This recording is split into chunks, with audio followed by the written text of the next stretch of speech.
नमस्कार दोस्तों, स्वागत है आपका मेरे चैनल कॉमिक्स लाइफ में। शुरू करते हैं अनिल मोहन द्वारा लिखा गया देवराज चौहान सीरीज का एक उपन्यास सबसे बड़ा हत्यारा पार्ट 2। इस समय महंत लोटिया के आदमी मेरी तलाश में होंगे, देवराज चौहान बोला। इस समय ही नहीं, हर उस समय तक जब तक कि तुम उनके हाथ नहीं आ जाते। जगमोहन ने जैसे उसकी कही बात के शब्दों को ठीक किया। एक तरह से अब तुम्हारी आधी से ज़्यादा आज़ादी समाप्त हो गई। अगर किसी प्रकार तुम महंत लोटिया पर काबू पा भी लेते हो, उसे खत्म भी कर देते हो, तो उस हालत में उसका बाप जय किशन लोटिया सामने आएगा, जिससे कि टकराकर विजयी होना बहुत ही असंभव सा काम है। मेरा कहने का मतलब है, तुम्हारी किसी भी तरह से गति नहीं। तुम अकेले, और कहाँ लोटियों की असीम ताकत। यह मुकाबला तो 10% भी बराबर का नहीं है। देवराज चौहान ने प्याला रखकर एक सिगरेट सुलगा ली। फिर भी इन सब बातों से बचने का एक रास्ता तुम्हारे पास है। देवराज चौहान ने प्रश्न भरी निगाहों से उसे देखा। चुपके से इस शहर से खिसक लो, लंबे समय के लिए। मैं भी सब कुछ बेच बाच कर तुम्हारे साथ चलता हूँ। 2-4 साल इधर का रुख नहीं किया जाए तो मामला खुद ब खुद ही ठंडा हो जाएगा। बोलो, तैयारी करूँ चलने की? जगमोहन, इस शहर में रहने पर लोटिया से हर हाल में टकराना पड़ेगा। हाँ, जमने वाला बहुत ही बढ़िया आइडिया आया है। देवराज चौहान अजीब से ढंग से मुस्कुराया।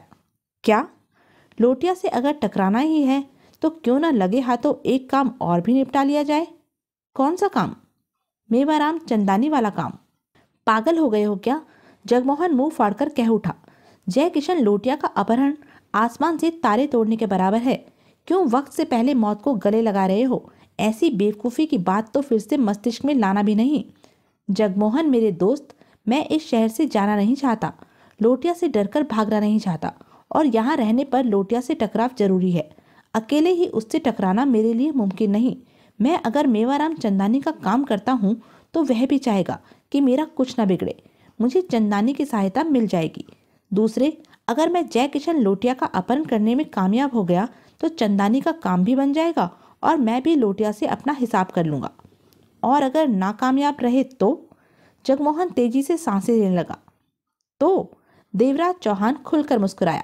भागने के लिए बहुत मौका है, निकल चलेंगे इस शहर से। इस लफड़े में मत पड़ो और मेरी मानो, पहले ही निकल चलो इस शहर से। निकल भागना तो है ही, एक बार कोशिश कर लेने में क्या हर्ज है?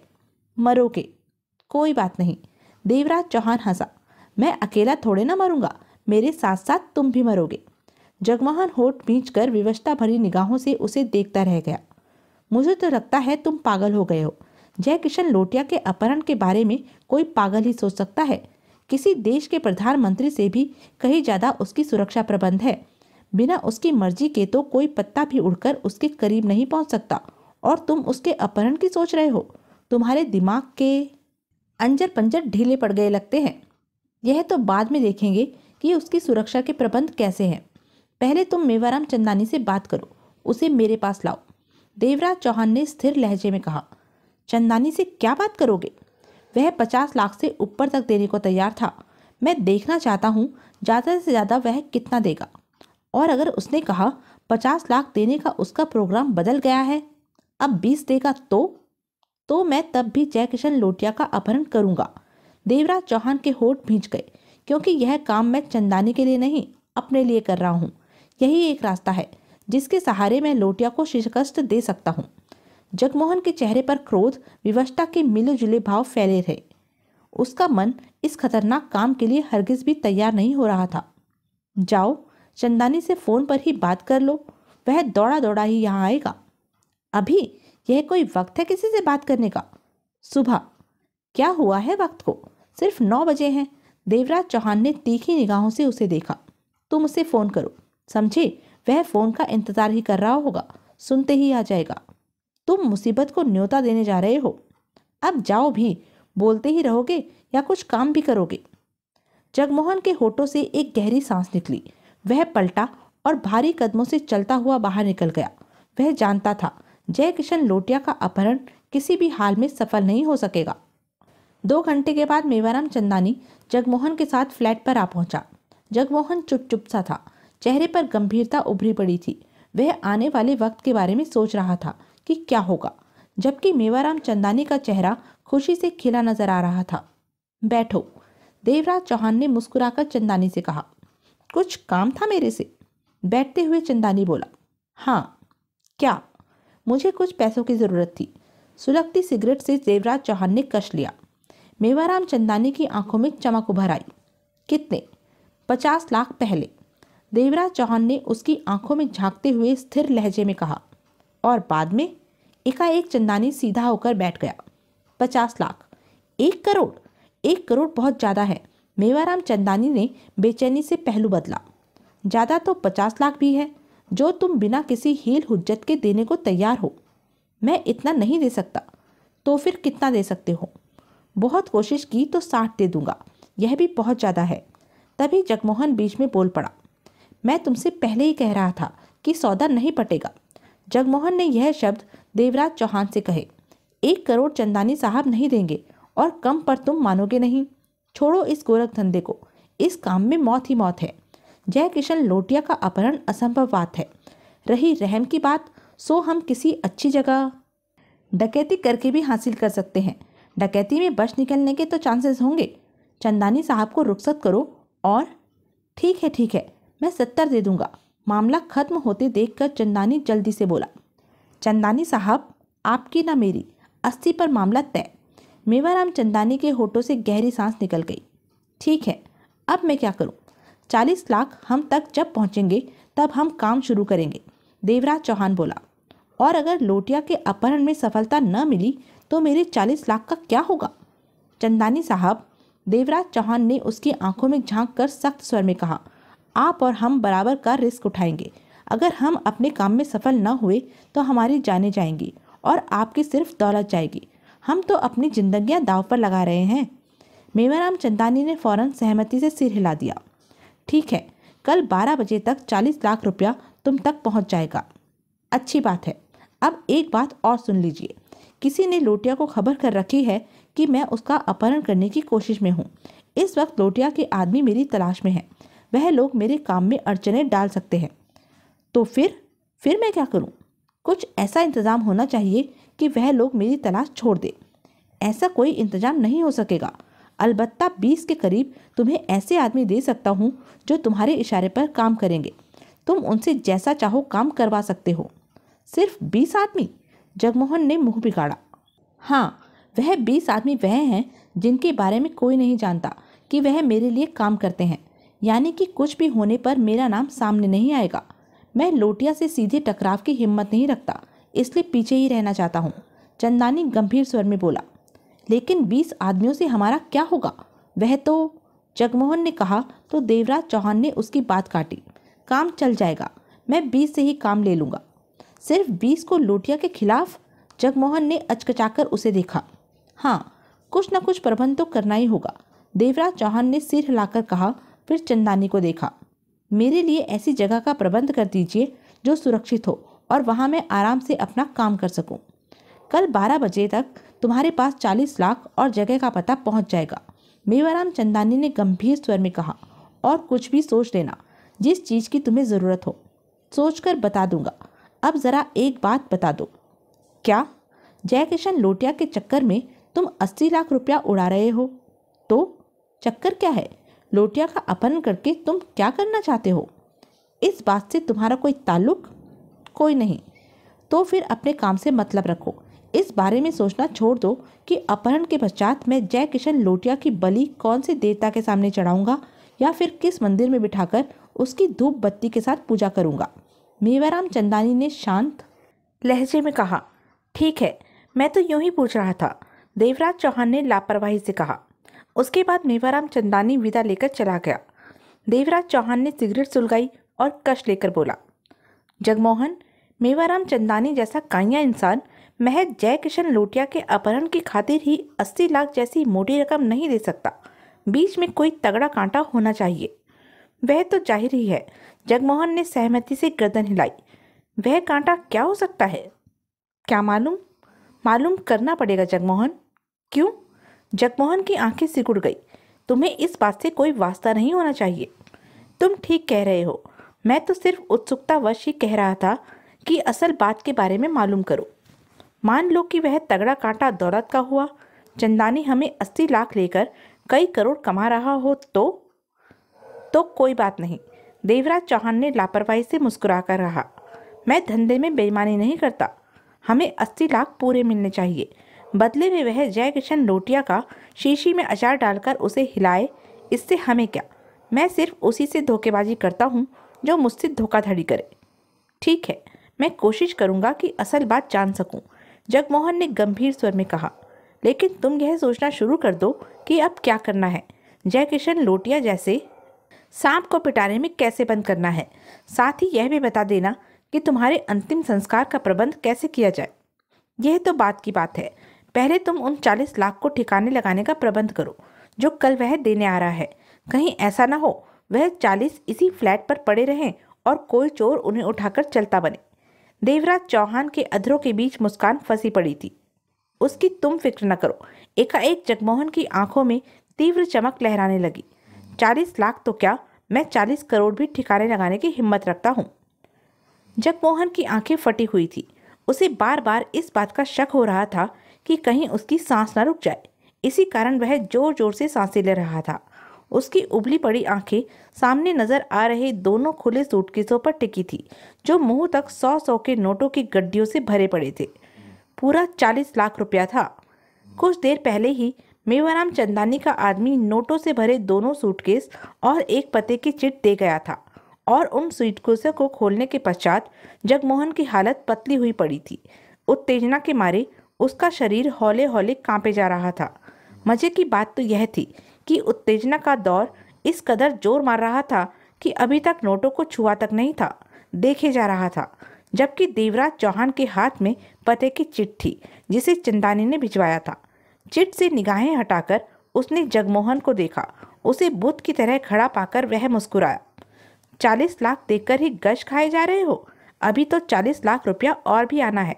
तब तुम्हारी क्या हालत होगी जब एक साथ 80 लाख रुपया तुम्हारे सामने पड़ा होगा। देवराज चौहान की आवाज़ सुनकर जगमोहन होश में आया। 40 लाख और? कब कब आएगा? जयकिशन लोटिया के अपहरण होने के बाद आएगा। जगमोहन के मस्तिष्क को तीव्र झटका लगा। लोटिया का अपहरण? जगमोहन बुदबुदाया। मुझे तो यह संभव नहीं लगता। संभव नहीं लगता तो 40 लाख और नहीं मिलेगा। इस पर सब्र करना पड़ेगा। इसके साथ ही शायद हमें अपनी जानें भी गंवानी पड़े। जगमोहन के माथे पर बल उभर आए। उसने टेढ़ी निगाहों से देवराज चौहान को देखा। देवराज चौहान बाखूबी उसकी मनोदशा समझ रहा था। इतना पैसा सामने होने पर कौन अपनी जान गंवाना पसंद करेगा? जगमोहन के स्वर में उखड़ापन था। उस साले लोटिया की लुटिया डुबानी ही होगी। तुम नोटों को ही देखते रहोगे तो बात कैसे बनेगी? इनका तो मैं अभी बंदोबस्त करता हूँ। कहते हुए जगमोहन ने दोनों सूटकेसों को बंद किया, फिर उन्हें लॉक करके चाबियां जेब में डाल ली। चेहरे पर जोश उमड़ा पड़ा था। देवराज चौहान उठा और पते की चिट उसे थमाकर बोला, इस पर लिखा पता याद करके चिट को नष्ट कर देना। मैं इस पते पर जा रहा हूँ। नोटों को ठिकाने लगाकर आ जाना। जल्दी आना। लोटिया के संबंध में तुमसे बात करनी है। चिट पर लिखे पते को पढ़कर जगमोहन ने सिर हिलाया। कुछ देर मेरे साथ ही रहो। कम से कम देख तो लो इस मोटी दौलत को कहाँ ठिकाने लगा रहा हूँ। ठिकाने लगाने के बाद बता देना।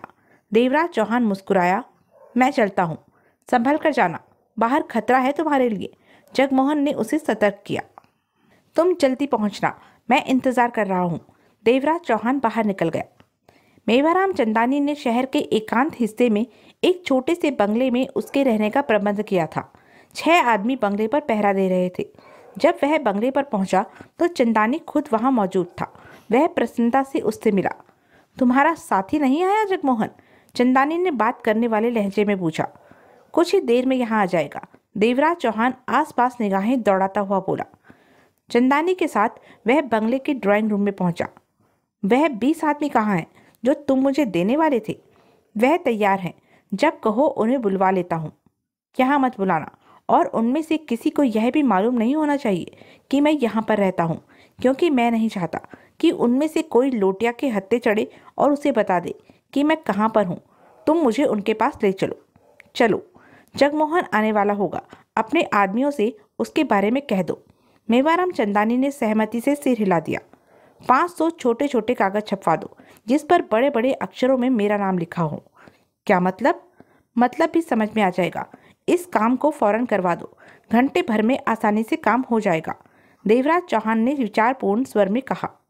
मेवाराम चंदानी देवराज चौहान के साथ शहर के घटिया से इलाके में पहुंचा। दोनों ने 200 गज के घेरे में बने मकान में प्रवेश किया। भीतर एक हॉल कमरा था जहां खतरनाक से नजर आने वाले 20 चेहरे नजर आए। चंदानी को देखते ही सब खड़े हो गए। यह है वह 20 आदमी जिनका जिक्र मैं तुमसे कर रहा था, मेवाराम चंदानी बोला। यह क्या कर सकते हैं? सब कुछ, जान पर भी खेल सकते हैं। मेरी तरफ से इन्हें बहुत मोटा पैसा मिलता है। मेवाराम चंदानी उन पर निगाह मारता हुआ बोला। मेरी छोटी सी फौज के यह बेहतरीन कारिंदे हैं। देवराज चौहान तसल्ली भरे अंदाज में सिर हिलाकर उन सबसे बोला। तुम लोगों ने जयकिशन लोटिया और महंत लोटिया का तो नाम सुना होगा। अब इन लोगों के खिलाफ तुम लोगों को लड़ना है। इन्हें ज़्यादा से ज़्यादा नुकसान पहुंचाने की चेष्टा करनी है। अगर इनका कोई आदमी नजर आए तो उसे फौरन उड़ा देना है।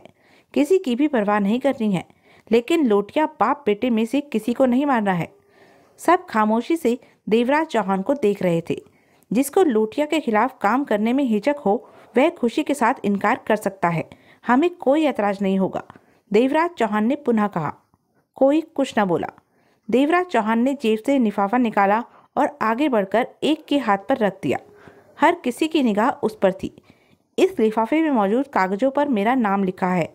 लोटिया के खिलाफ तुम लोग जहां भी काम करोगे वहां मेरे नाम के 2-4 कागज फेंक देने हैं। लिफाफा थामने वाले ने लिफाफा खोलकर उसमें से कागज निकालकर देखा, जहां मोटे मोटे अक्षरों में देवराज चौहान छपा हुआ था। तुम देवराज चौहान हो? हाँ। देवराज चौहान ने गहरी सांस लेकर सिर हिलाया, फिर बोला। लोटिया को नुकसान पहुंचाने का काम तूफानी गति के साथ करना है।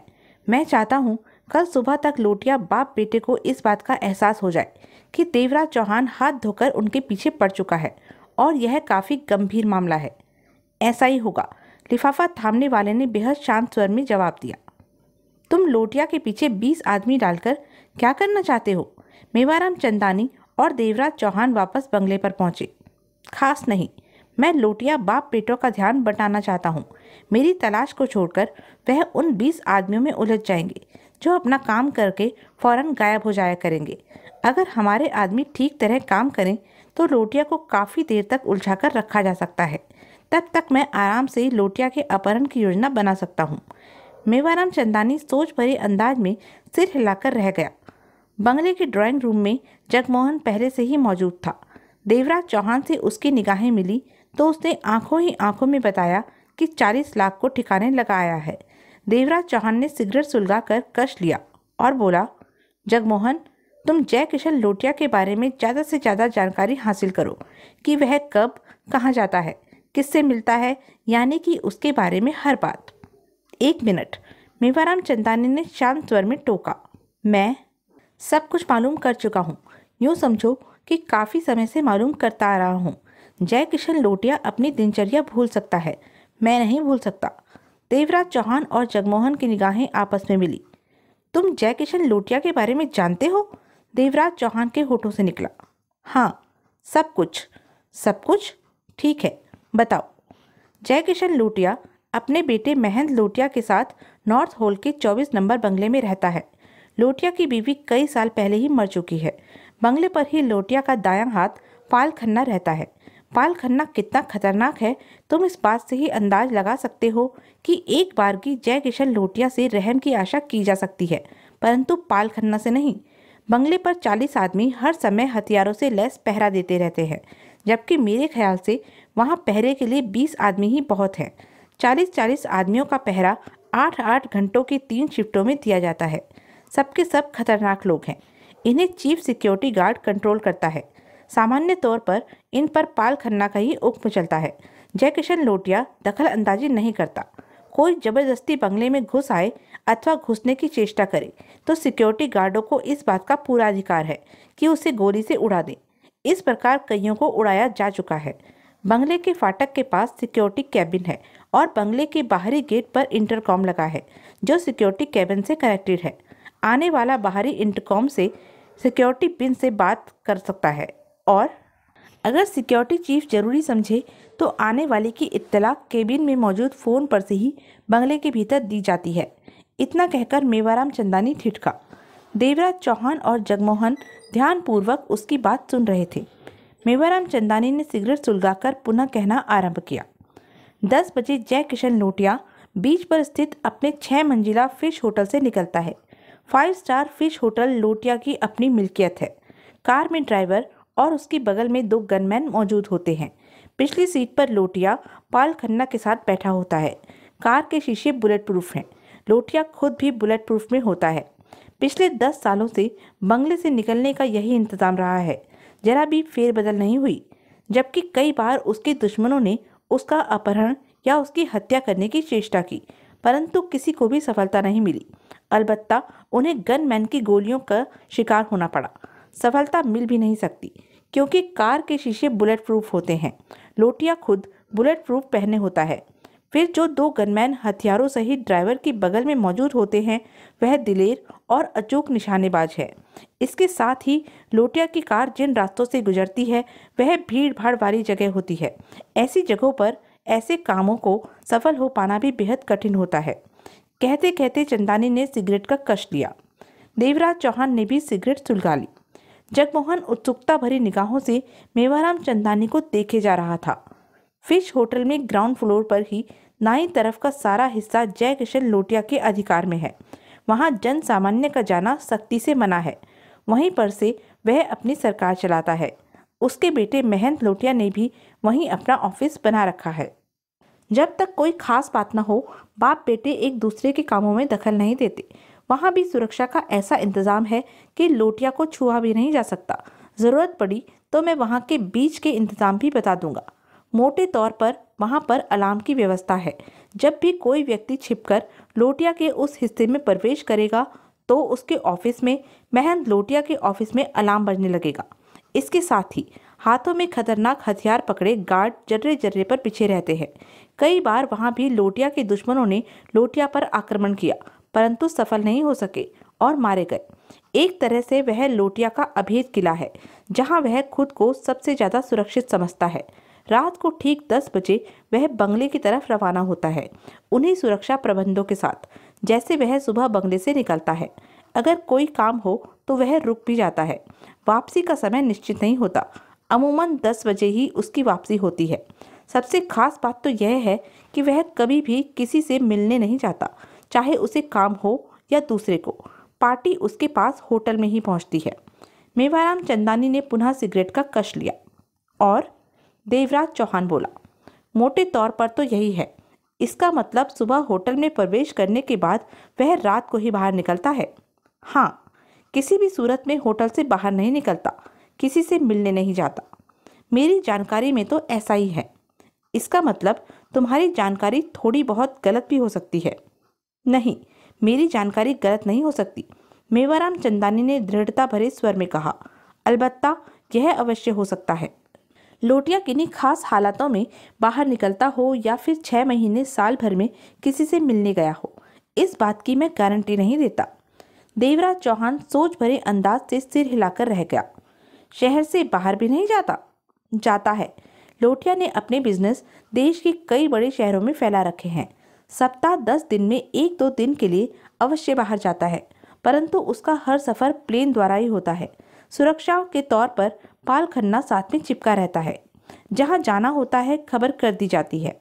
प्लेन से उतरते ही जय किशन लोटिया अपने सुरक्षा कर्मियों के बीच होता है। देवराज चौहान गहरी सोच में डूब गया। तुमने उस साले महंत लोटिया के बारे में कुछ नहीं बताया?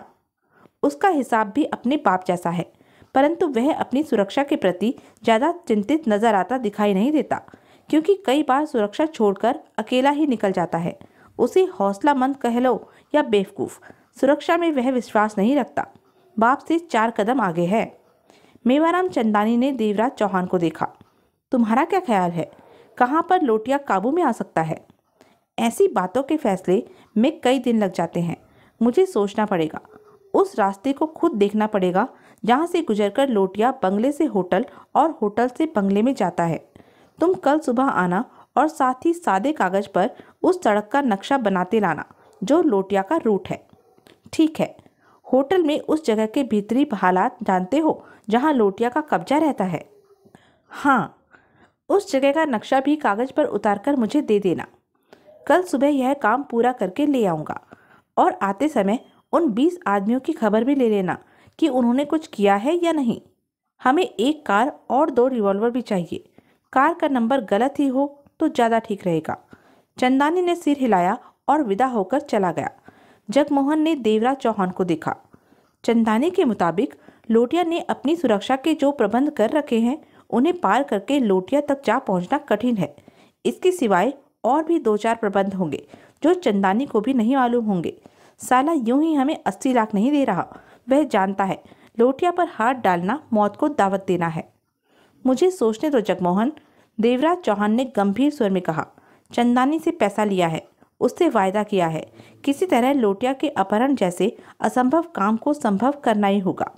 जगमोहन गहरी सांस लेकर रह गया। मन ही मन वह लोटिया के अपहरण जैसे काम को करने को राजी नहीं था, परंतु 1 करोड़ को टच कर रही 80 लाख की रकम का लालच उससे छोड़े न छूट रहा था।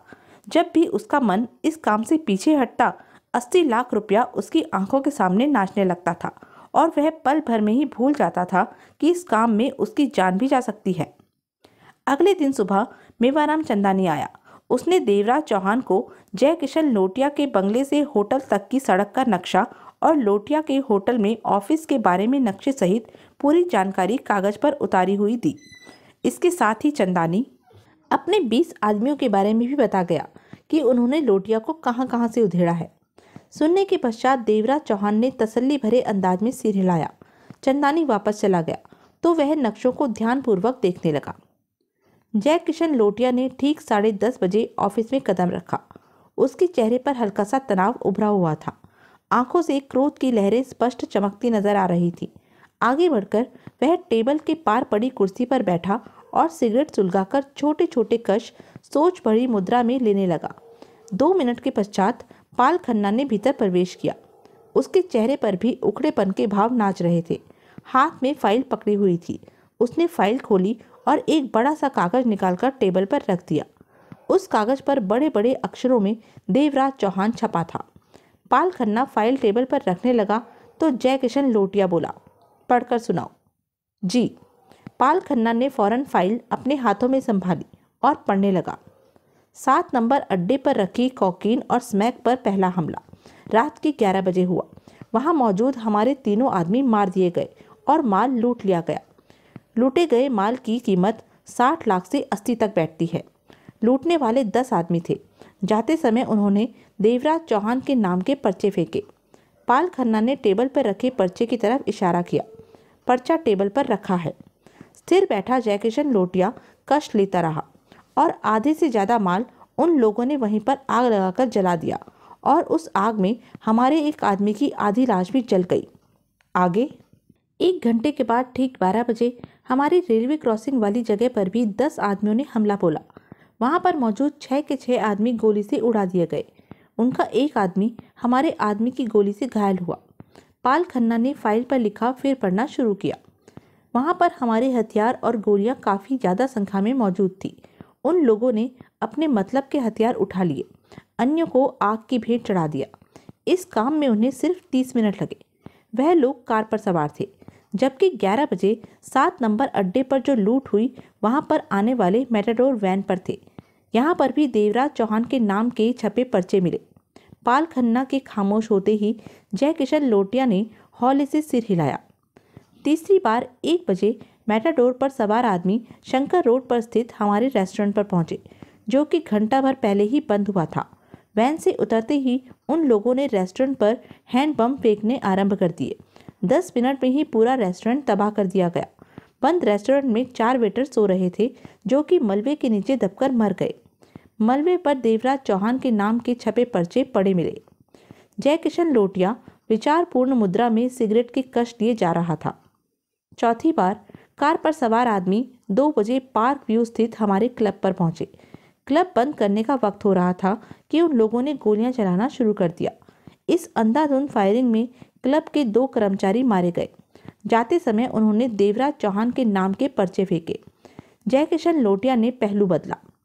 5वीं बार मैटाडोर पर सवार आदमियों ने शहर से 15 किलोमीटर दूर कुतुबगढ़ में हमारे ब्रांच ऑफिस में हमला बोला। वहां तोड़फोड़ की। ऑफिस की पहरेदारी में 2 वॉचमैन थे। जिनकी हत्या कर दी गई, वहां भी देवराज चौहान के नाम के पर्चे पड़े मिले। जय किशन लोटिया ने कश लेकर सिगरेट ऐश ट्रे में मसल दी।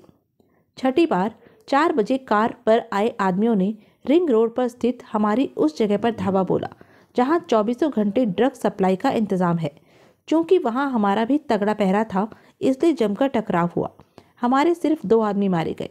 कहा जा रहा है कि हमला करने वालों ने भी एक आदमी हताहत हुआ है, जिसे कि वह अपने साथ ही ले गए।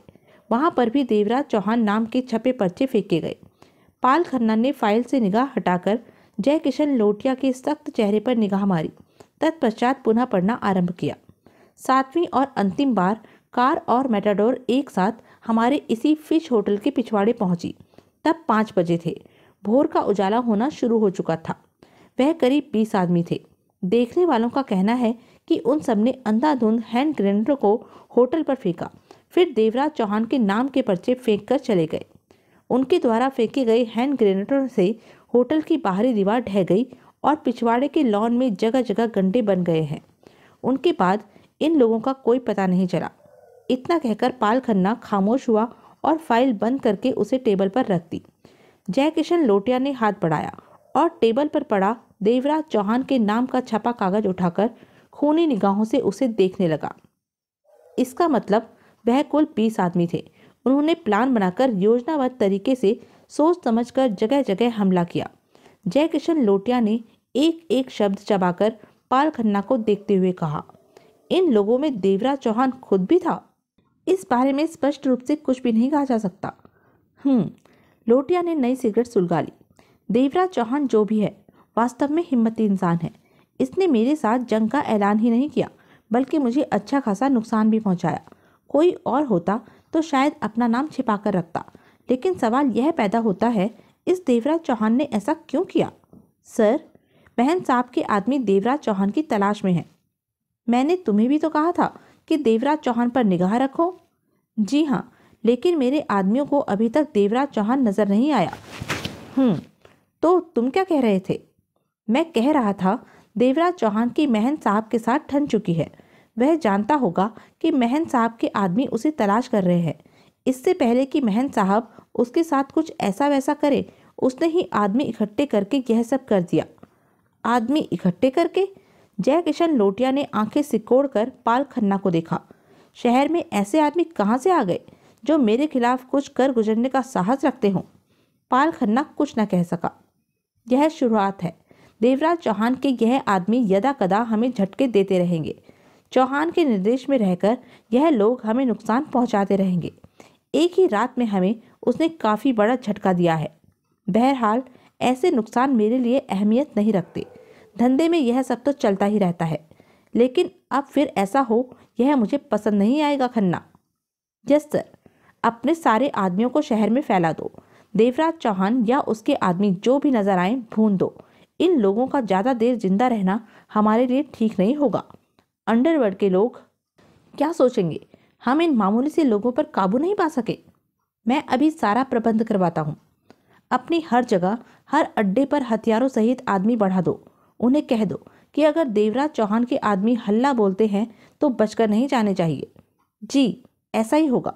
लोटिया ने घंटी बजाई तो गनमैन ने भीतर प्रवेश किया। हमारे बेटे को भेजो। Yes sir. गनमैन बाहर निकल गया। जय किशन लोटिया ने पाल खन्ना को देखा।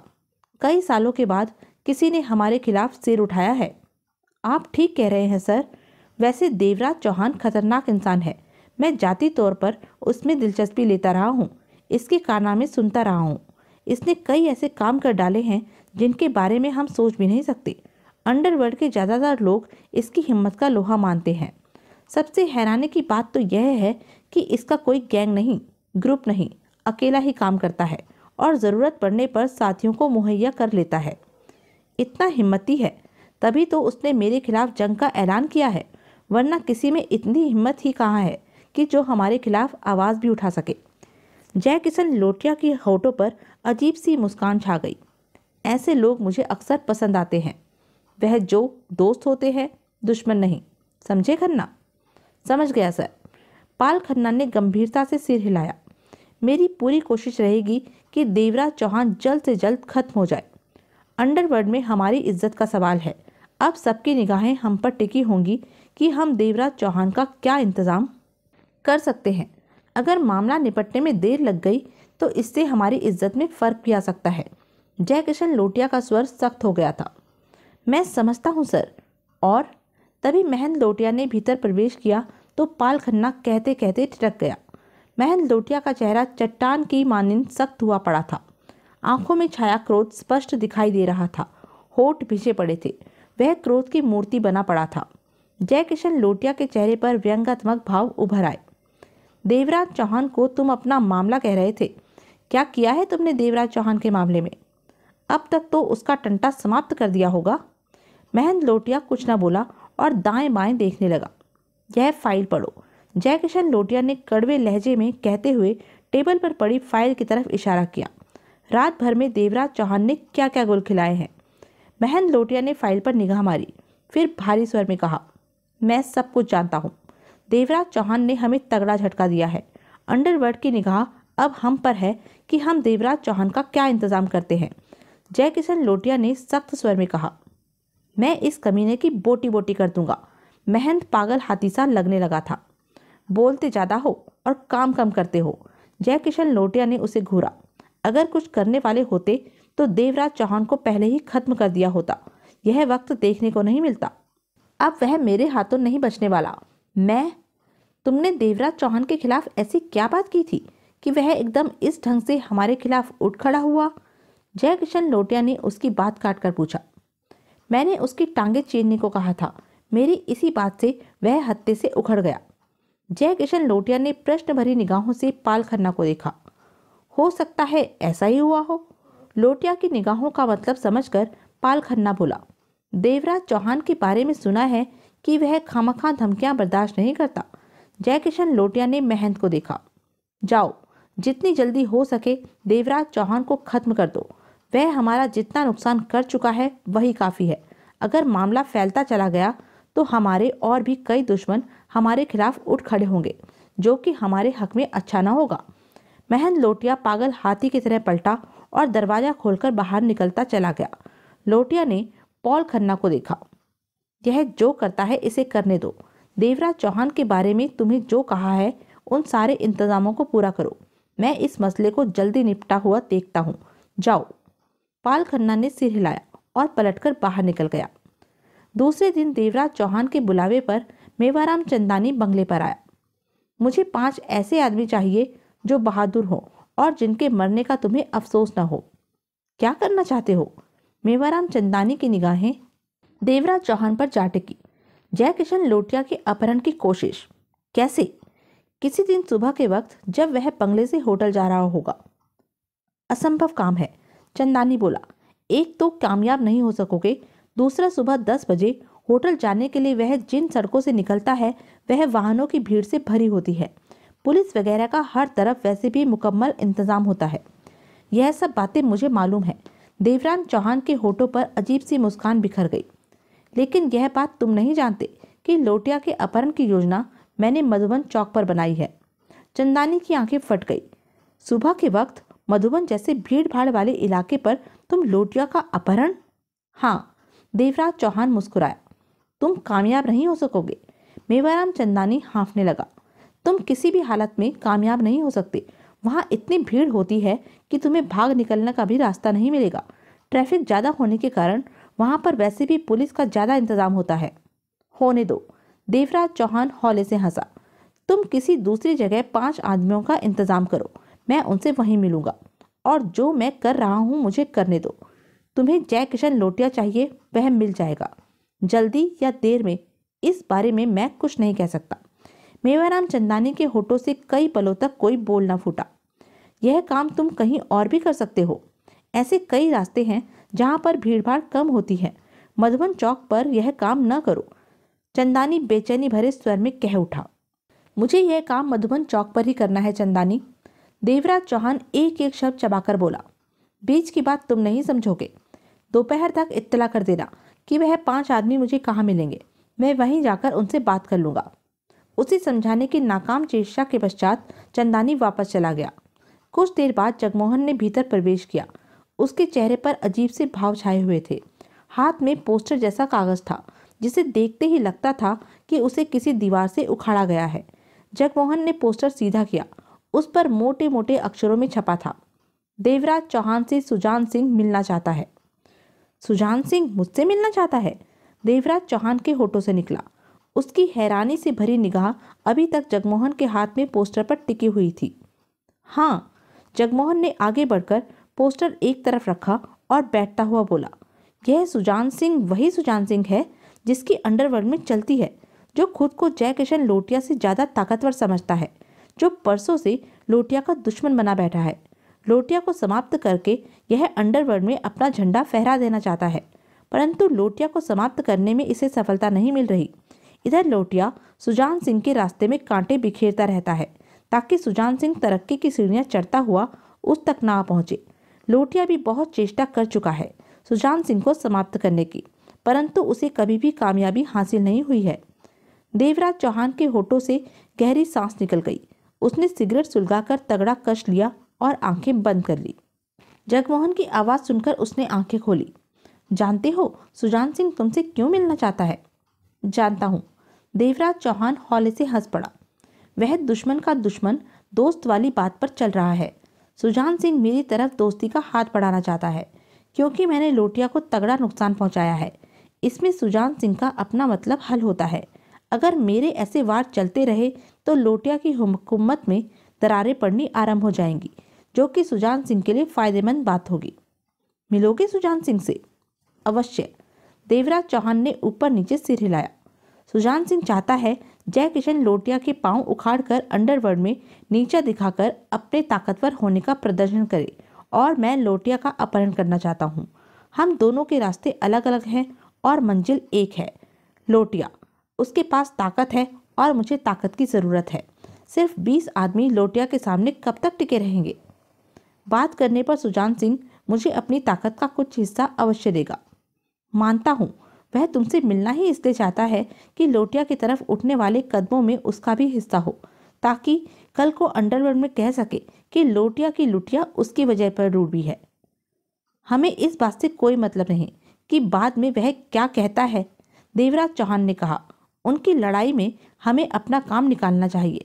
सुजान सिंह की ताकत को लोटिया के खिलाफ इस्तेमाल करके लोटिया को हद से ज़्यादा उलझा देना है, ताकि पूरी तरह वह अपना ध्यान मुझ पर न लगा सके और मैं आज़ादी के साथ उसके अपहरण की योजना का ताना बाना बनाता रहूं। आज मिलोगे सुजान सिंह से? नहीं, अभी नहीं। पहले मैं एक छोटे से काम को अंजाम देना चाहता हूँ। कैसा काम? कल मैं मधुबन चौक पर जय किशन लोटिया का अपहरण करूँगा। कल? मधुबन चौक पर सुबह? जगमोहन एकाएक सीधा हो गया। हाँ, ठीक 10:15 के आसपास लोटिया की कार मधुबन चौक पर पहुंचती है। यही वक्त मेरे काम करने का होगा। देवराज चौहान ने शांत मुद्रा में सिर हिलाया। क्यों मरने के लिए रास्ते तलाश कर रहे हो? जगमोहन परेशान सा बोला। देखते जाओ क्या होता है। देवराज चौहान कटुता भरे स्वर में बोला। मधुबन चौक जैसे भीड़भाड़ वाले इलाके पर मैं यह सब करके लोटिया को अपनी हौसला बुलंदी का परिचय दे देना चाहता हूँ। मैं जानता हूँ ऐसी जगह पर सफल होने के चांसेस कम है, फिर भी कोशिश करके देख लेने में क्या हर्ज है। अगर सफल न हुआ तो भी कोई फर्क नहीं पड़ता। मेरी इस हरकत पर लोटिया बौखला उठेगा। वह तो कभी सपने में भी नहीं सोच सका होगा कि मधुबन चौक जैसी जगह पर भी ऐसा कुछ करने की चेष्टा की जा सकती है। हड़बड़ाहट में वह अपनी सुरक्षा का प्रबंध और भी करेगा।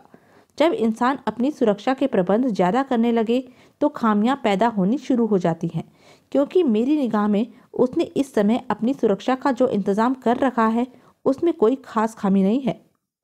अजीब बात कर रहे हो तुम। उस वक्त मेरे साथ चंदानी के दिए 5 आदमी मेरे साथ होंगे, देवराज चौहान बोला। तुम मधुबन चौक से आधा किलोमीटर दूर कार लेकर खड़े रहोगे। भागने के लिए? हाँ, नाकामयाब होने की हालत में भागना ही पड़ेगा। कामयाब हुआ तो लोटिया को उसी की कार पर उड़ा ले जाऊंगा। देवराज चौहान ने कहने के पश्चात सिगरेट का गहरा कश लिया। जो भी सुनेगा तुम्हें पागल कहेगा। कहने दो। देवराज चौहान ने लापरवाही भरे अंदाज में सिर झटक दिया। दोपहर को चंदानी का फोन आया और एक फ्लैट का पता बताकर उसने कहा कि इस जगह पर 5 आदमी उसका इंतजार कर रहे हैं। देवराज चौहान चंदानी के बताए फ्लैट पर रवाना हो गया। सुजान सिंह मौके का फायदा उठाने जा रहा है, पाल खन्ना भिजे होठों से बोला। टेबल पर दीवार से उतारा गया सुजान सिंह का पोस्टर पड़ा था। जय किशन लोटिया खूनी निगाहों से पोस्टर को घूरे जा रहा था। आवाज सुनकर उसने पाल खन्ना को देखा। सुजान सिंह के लिए यह सुनहरी अवसर है। देवराज चौहान हमारे खिलाफ पहले ही से है, बिफरा हुआ सांड बना बैठा है। ऐसे वक्त में उसे सुजान सिंह की शय मिल गई तो भारी गड़बड़ हो जाएगी। जय किशन लोटिया ने स्थिर लहजे में कहा, इन दोनों की मुलाकात नहीं होनी चाहिए, लेकिन इनकी मुलाकात होने से हम रोक भी कैसे सकते हैं?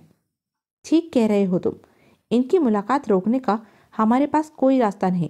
लोटिया ने पूर्ववत ढंग से सिर को ऊपर नीचे हिलाया। खन्ना, अपने आदमियों से कह दो कि शहर भर की दीवारों पर जहां जहां भी पोस्टर लगा है उसे उतारकर जला दे, और सुजान सिंह का जो भी आदमी पोस्टरों सहित या पोस्टरों को दीवार पर चिपकाता नजर आए उसे फौरन भून दिया जाए। Yes sir. और सुजान सिंह के आदमी में मौजूद अपने आदमियों से कह दो कि वह चोरी छिपे सुजान सिंह पर निगाहें रखें, और जब भी वह सुजान सिंह की देवराज चौहान से मुलाकात तय हो हमें खबर कर दे। जी। देवराज चौहान की तलाश में हाथ पांव तेजी से हिलाओ खन्ना। सुजान सिंह के बीच में आ जाने से यह मामला खतरनाक हो गया है। जब तक देवराज चौहान जिंदा रहेगा यह मामला हल नहीं होने वाला। कहने के पश्चात जय किशन लोटिया ने पाल खन्ना को देखा। मैं समझ रहा हूँ सर, देवराज चौहान ने खामखा हमारे लिए मुसीबत खड़ी कर दी है। जाओ, जो कहा है उसे जल्दी से पूरा करो। पाल खन्ना बाहर निकल गया। देवराज चौहान ने पांचों को गहरी निगाहों से देखा। पांचों ठीक ठाक सेहत के एक दूसरे से ज्यादा खतरनाक नजर आ रहे थे। जेबों में रिवॉल्वर होने का आभास हो रहा था। मुझे जानते हो? देवराज चौहान ने उनके सामने बैठता हुआ बोला। हाँ, तुम देवराज चौहान हो। ठीक कहा तुमने। चंदानी ने बताया। मैं तुम लोगों से क्या काम लेना चाहता हूँ? नहीं, इस बारे में चंदानी साहब ने हमें कुछ नहीं बताया। दूसरा बोला। तुम ही बता दो, मामला क्या है? तीसरे ने देवराज चौहान को भरपूर निगाहों से देखा। देवराज चौहान उन सबको देखते हुए खुलकर मुस्कुराया। दोस्तों, काम बहुत खतरनाक है। मुझे नहीं लगता कि आप लोग कर पाएंगे। हम लोग खतरनाक काम ही करते हैं। तुम बोलो। चौथा बोला। इस काम में जान जाने का पूरा पूरा चांस है। यह तो कोई नई बात ना हुई। पांचवा मुस्कुराया। हम लोगों के धंधे में जान जाना मामूली बात समझा जाता है। तुम काम के बारे में बेहिचक कह सकते हो। अच्छी बात है। देवराज चौहान ने जानबूझकर लंबी सांस खींची। जय किशन लोटिया के बारे में तो तुम लोग जानते ही होंगे। कल मैं उसका अपहरण करने में तुम्हारा इस्तेमाल करना चाहता हूँ। वह पांचों चौंके। चेहरों पर अजीब से भाव आ गए। लोटिया का अपहरण? हाँ, मेरी योजना ऐसी है कि उसमें सफलता के अधिक चांस हैं और जान जाने के कम, जबकि देवराज चौहान जानता था कि जान जाने के पूरे पूरे चांस हैं। तुम लोगों का चंदानी के साथ क्या हिसाब चलता है मुझे नहीं मालूम, लेकिन इतना वायदा करता हूँ कि कामयाबी के पश्चात तुम सबको चंदानी से 30-30 हजार रुपये मिलेगा। और अगर हम में से कोई मर गया तो उसके 30 हजार का क्या होगा? तीसरा बोला। मरने वाले के हिस्से का पैसा बचने वालों में बांट दिया जाएगा। पांचों ने फौरन सहमति से सिर हिला दिया। इस काम में एक दो तो मरेंगे ही, यानी कि बचने वालों के हिस्से में अच्छी रकम आ जाएगी। चौथे ने अपने साथियों को देखकर कहा, सौदा बुरा नहीं। फिर देवराज चौहान उन सबको अपनी योजना समझाने लगा। दिन भर में जय किशन लोटिया और सुजान सिंह के आदमियों में पोस्टरों को लेकर कई जगह झड़पें हुई। गोलियां चली। दोनों तरफ के आदमी मरे, परंतु दोनों पार्टियों में से कोई भी पीछे न हटा। सुजान सिंह के आदमी पोस्टर लगाते रहे, लोटिया के आदमी उन पोस्टरों को उतारते रहे। सारा दिन दोनों पार्टियों में टकराव होता रहा। हेलो। रात को 10 बजे घंटी बजने पर देवराज चौहान ने रिसीवर उठाया तो दूसरी तरफ मेवाराम चंदानी था। उसके लहजे में बेचैनी भरी पड़ी थी। कल वास्तव में लोटिया का अपहरण करने जा रहे हो? हाँ, कोशिश तो करूंगा, देवराज चौहान ने शांत स्वर में कहा। ईश्वर तुम्हें सफल करे। अगर कामयाब हो गए तो उसे कहाँ लाओगे? यहीं, इसी बंगले पर। ठीक है। चंदानी ने गहरी सांस ली। वैसे मेरे आदमी सुबह मधुबन चौक के आसपास ही होंगे, यह देखने के लिए कि तुम सफल हुए हो या नहीं। जो जियाए करो, तुम अपने आप को बचाकर रखना। 40 लाख डूबने का खतरा नजर आ रहा है। देवराज चौहान के स्वर में व्यंग भर आया। नहीं नहीं, चंदानी हड़बड़ाया। 40 लाख की अब मुझे परवाह नहीं। मैं लोटिया का सफल अपहरण देखना चाहता हूँ। इस बार नहीं तो अगली बार सही, लेकिन अगर तुम्हें कुछ हो गया तो अगली बार कभी भी नहीं आएगी। समझदार हो। उन 5 आदमियों को बढ़िया हथियार दे देना, जैसा वह चाहें। इस तरफ से तुम निश्चिंत रहो। देवराज चौहान ने रिसीवर रखा और पलटकर जगमोहन को देखने लगा। मैंने तुम्हें एक काम सौंपा था। क्या? 80 लाख जैसी मोटी रकम लगाकर चंदानी लोटिया का अपहरण कराकर क्या करना चाहता है? चंदानी लोटिया के अपहरण के लिए बहुत बेचैन हो रहा है। कोई खास बात होनी चाहिए। इस बात को मालूम करने की कोशिश मैंने शुरू कर रखी है। जगमोहन ने सिर हिलाकर कहा। चंदानी के किसी खास आदमी को पटाने की कोशिश में हूँ। देवराज चौहान सोच भरे अंदाज में सिर हिलाकर रह गया। दिन के 10:15 का समय हो रहा था। सूर्य धीरे धीरे आसमान की ओर बढ़ता जा रहा था। जय किशन लोटिया अपनी विदेशी कार में पिछली सीट पर बैठा था। उसके बगल में पाल खन्ना मौजूद था और अगली सीट पर ड्राइवर के अलावा 2 गनमैन थे। रोजमर्रा की भांति सामान्य गति से कार आगे बढ़ी जा रही थी। देवराज चौहान का कुछ पता चला? एकाएक लोटिया बोला, जबकि उसने खुद ही पाल खन्ना से कह रखा था कि जो भी बात करनी हो ऑफिस में किया करो, कार में नहीं। No sir. एकाएक पाल खन्ना सतर्क हो गया। हमारे आदमी पूरी कोशिश कर रहे हैं। मेरे ख्याल में देवराज चौहान ने खुद को किसी सुरक्षित जगह छिपा रखा है। और उसकी सुजान सिंह के साथ मुलाकात हुई? नहीं सर, सुजान सिंह के आदमियों में मौजूद हमारे आदमियों ने ऐसी कोई खबर नहीं दी, जबकि उन्हें खास तौर से कहा गया था कि इस बारे में फौरन खबर दें। जयकिशन लोटिया गहरी सोच में डूब गया। तभी मधुबन चौक आ पहुंचा। लाल बत्ती पर ड्राइवर ने कार रोक दी। उसी समय तेज धमाके के साथ गोली कार के शीशे से टकराई और चटक गई। कार में मौजूद सब चौंक पड़े। यह देवराज चौहान की हरकत होनी चाहिए। लोटिया के होठ भींच गए। एक गोली और कार के शीशे से आ लगी। वह रहा। पाल खन्ना शीशे में से बाहर देखता हुआ जोर से चिल्लाया।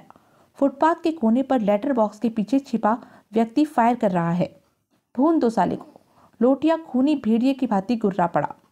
आगे बैठे दोनों अचूक गनमैनों ने शीशे को आधा फीट नीचे सरकाया और गन का मुंह बाहर निकालकर निशाना बांधने की चेष्टा करने लगे। तभी एक और फायर हुआ। गोली कार की बॉडी में जा धंसी। पाल खन्ना अपनी निगाहें तीव्रता के साथ दौड़ा रहा था।